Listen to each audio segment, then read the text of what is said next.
హైదరాబాద్ కూకట్పల్లిలో భర్తను హత్య చేసిన కేసులో సంచలన విషయాలు వెలుగులోకి వచ్చాయి. పోస్ట్ మార్టం నివేదికలో హత్యగా నిర్ధారణ కావడంతో పోలీసులు మృతుడి భార్యను విచారణ చేయగా తానే హత్య చేసినట్లు ఒప్పుకుంది. 20 రోజుల క్రితం దంపతుల మధ్య గొడవ జరిగింది. అయితే పెద్దల సమక్షంలో రాజీ కుదిర్చారు. ఇకపై కలిసి ఉంటానని భార్య భర్తను నమ్మించింది. తర్వాత అంతమొందించేందుకు పథకం రచించింది.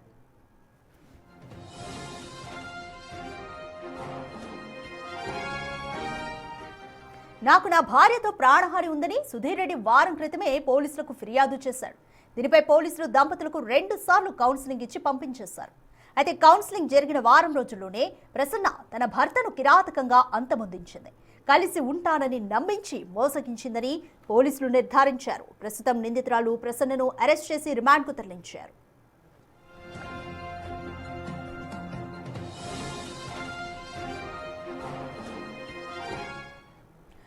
మోర్ డీటెయిల్స్ మా ప్రతినిధి సుజాత అడిగి తెలుసుకుందాం. సుజాత, సుధీర్ రెడ్డి అలాగే ప్రసన్న విషయంలో ఎటువంటి వివాదాలు జరిగాయి? కుటుంబ సభ్యులు ఏం చెప్తున్నారు? ప్రసన్న మీద ఎటువంటి యాక్షన్స్ తీసుకోబోతున్నారు పోలీసులు? రాధిక, కుకట్పల్లిలో 22వ తారీఖున జరిగినటువంటి ఘటన. సుధీర్ రెడ్డి అనుమానాస్పద స్థితిలో మృతి చెందాడు. ఆ తర్వాత తన సోదరి పోలీసులకు ఫిర్యాదు చేసింది. దాంతో పోలీసులు అనుమానాస్పద మృతి కేసుగా నమోదు చేశారు. 24 రోజులు గడిచిన తర్వాత పోస్టుమార్టం రిపోర్ట్లో కీలకంగా సుధీర్ రెడ్డిని హత్య చేశారు అని చెప్పి రిపోర్ట్ వచ్చినటువంటి మేరకు పోలీసులు సుధీర్ రెడ్డి భార్య ప్రసన్నని విచారించగా తను మొదట ఏ విషయాలైతే ప్రస్తావించిందో సేమ్ యాజ్ టీజ్గా అదే విషయాలు, నా భర్త మద్యం సేవించి వచ్చాడు, అక్కడ కింద పడి చనిపోయాడు, పదే అదే విషయాలు ఏ మాత్రం కూడా తేడా లేకుండా చెప్పిన విషయమే చెప్పడంతో పోలీసులకు అనుమానం వచ్చింది. ఆ తర్వాత తన కుమారుడిని కూడా విచారించినటువంటి నేపథ్యంలోనే చాలా స్పష్టంగా తానే హత్య చేశాను అని చెప్పేసి ప్రసన్న ఒప్పుకుంది. అయితే కుటుంబ సభ్యులు సుధీర్ రెడ్డి సోదరి ఇచ్చినటువంటి ఫిర్యాదు మేరకే పోలీసులు కేసును నమోదు చేయడం, ఆ తర్వాత ఇన్వెస్టిగేషన్ చేశారు. గతంలో వీళ్ళకి పెళ్ళైనటువంటి కొన్ని సంవత్సరాల తర్వాత 2 పిల్లలు పుట్టిన తర్వాత తనలో చిన్న మార్పులు గమనించినటువంటి సుధీర్ రెడ్డి చాలాసార్లు తనని హెచ్చరించాడు. ప్రసన్న, మనకి పిల్లలు ఉన్నారు, జాగ్రత్తగా ఉందాము, బయట ఎవరితోనూ ఎక్కువగా మాట్లాడకు, ఇలాంటి ఎఫైర్స్ మంచివి కాదు అని పదే మందలించే ప్రయత్నం చేశాడు. కుటుంబంలోనే సర్ది చెప్పుకునే ప్రయత్నం కూడా చాలాసార్లు చేశాడు. అయినప్పటికీ ప్రసన్న వినకపోవడంతో రీసెంట్గానే ప్రసన్న తన మీద దాడి చేసి హత్య చేసే కుట్ర పన్నుతుంది అని చెప్పేసి తను గమనించి అటు పోలీసులకి ఫిర్యాదు చేశాడు. పోలీసులు 2 సార్లు ప్రసన్నకి అదేవిధంగా సుధీర్ రెడ్డికి కౌన్సిలింగ్ చేశారు.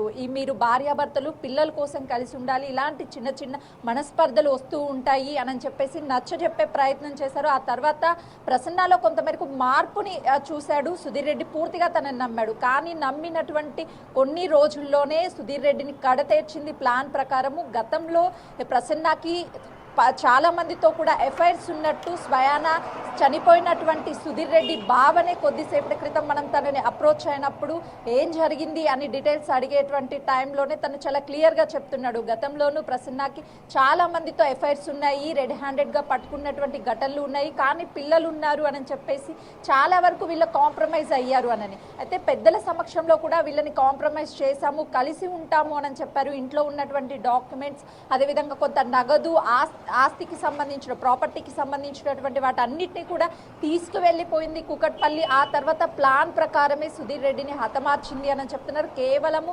తనకున్నటువంటి కొన్ని ఇల్లీగల్ ఎఫైర్స్కి అడ్డు వస్తున్నాడని భర్తని కడదేర్చింది అని కూడా చాలా క్లియర్గా వాళ్ళ కుటుంబ సభ్యులు చెప్తున్నారు. నిన్న తనని విచారించిన అనంతరం కూడా రిమాండ్కి పంపించారు. కానీ వాళ్ళ కుటుంబ సభ్యులు మాత్రం ఒకటే డిమాండ్ చేస్తున్నారు, ప్రసన్న బయటికి రావద్దు, 2 పిల్లల్ని చూసుకున్నటువంటి బాధ్యత మాకు ఉన్నప్పటికీ కానీ ప్రసన్న బయటికి వస్తే ఇంకా అరాచకాలు పెరిగిపోతాయని కూడా కుటుంబ సభ్యులు చెప్తున్నారు. సుధీర్ రెడ్డిని అత్యంత కిరాతకంగా ప్లాన్ ప్రకారమే ఎప్పటి నుంచో హతమార్చాలని చెప్పింది. గతంలో నాతో మాట్లాడుతూ సుధీర్ రెడ్డి బావ చెప్తున్నటువంటి వర్షన్ ఏంటి అంటే, నాకు కాల్ చేశాడు, బావ నన్ను చంపేస్తుంది, నన్ను కాపాడండి, నేను వచ్చేస్తానని కూడా చాలాసార్లు నాతో చెప్పాడు. కానీ మేము కుటుంబ సమస్యలు కదా, చిన్న గొడవలు, అంతవరకు వెళ్ళదు అనుకున్నాము. కానీ తీరా చూస్తే తను అనుకున్నటువంటి ప్లాన్ ప్రకారమే తనని హతమార్చింది. ఇదంతా కూడా కుట్రపూరితంగా చేసింది. మొదటి నుంచి తనకి ఎన్నిసార్లు నచ్చ చెప్పినా, పెద్దల సమక్షంలో కాంప్రమైజ్ చేసిన కుటుంబ సభ్యులు అందరం కూర్చొని మాట్లాడినా కూడా తనలో ఎలాంటి మార్పు రాలేదని కూడా అటు సుధీర్ రెడ్డి బావ చెప్తున్నాడు. రాధిక, రైట్ సుజాత, ప్రసన్న బిహేవియర్ పెళ్లికి ముందు కానీ పెళ్లి తర్వాత కానీ ఏ విధంగా ఉండేదని ఇరు పక్షాల కుటుంబ సభ్యులు చెప్తున్నారు. అలాగే ఇంటి చుట్టుపక్కల వాళ్ళు కూడా ఏం చెప్తున్నారు, సుధీర్ రెడ్డి స్నేహితులు కూడా ఇంకేం చెప్తున్నారు? రాధిక, పెళ్ళైనటువంటి కొన్ని సంవత్సరాల పాటు అటు ప్రసన్న అదేవిధంగా సుధీర్ రెడ్డి ఎంతో సంతోషంగా వాళ్ళు జీవనం కొనసాగించారు. ఆ తర్వాత పిల్లలు ఎప్పుడైతే ఇద్దరు పిల్లలు పుట్టాక కొంతమేరకు సుధీర్ రెడ్డి మీద ఆర్థిక భారం ఎక్కువ అవడము, తను ఎక్కువగా వర్క్ చేయడము, బయట ఎక్కువగా టైం అంటే ఆ ఉద్యోగం కోసము మనీ కోసమే తను ఎక్కువ టైంని స్పెండ్ చేయడము, ఎప్పుడైతే కొంతమేరకు వీళ్ళ మధ్య డిస్టెన్స్ అని ఏర్పడిందో ఈ సోషల్ మీడియా ప్లాట్ఫామ్గా అటు ప్రసన్న చాలా మందితో అటాచ్ అవడం, ఆ తర్వాత ఇంట్రాక్ట్ అవ్వడము, బయట ఉన్నటువంటి పబ్లిక్తో కూడా ఎవరైనా కొంత మేరకు క్లోజ్గా మాట్లాడితే వాళ్ళకి అట్రాక్ట్ అవ్వడం, ఇలాంటి ఘటనలు మెల్లమెల్లగా తనలో వచ్చినటువంటి మార్పుల్ని సుధీర్ రెడ్డి గమనించాడు. సుధీర్ రెడ్డి గమనించిన తర్వాత తనకి నచ్చజెప్పే ప్రయత్నం చేశాడు. ఇలాంటివన్నీ కూడా కరెక్ట్ కాదు, మనకి పిల్లలు ఉన్నారు, ఒక భవిష్యత్తు ఉంటుంది, వాళ్ళ కోసం మనం ఉండాలి, ఇలా చేయడం తప్పు అని చెప్పేసి పలుమార్లు హెచ్చరించాడు.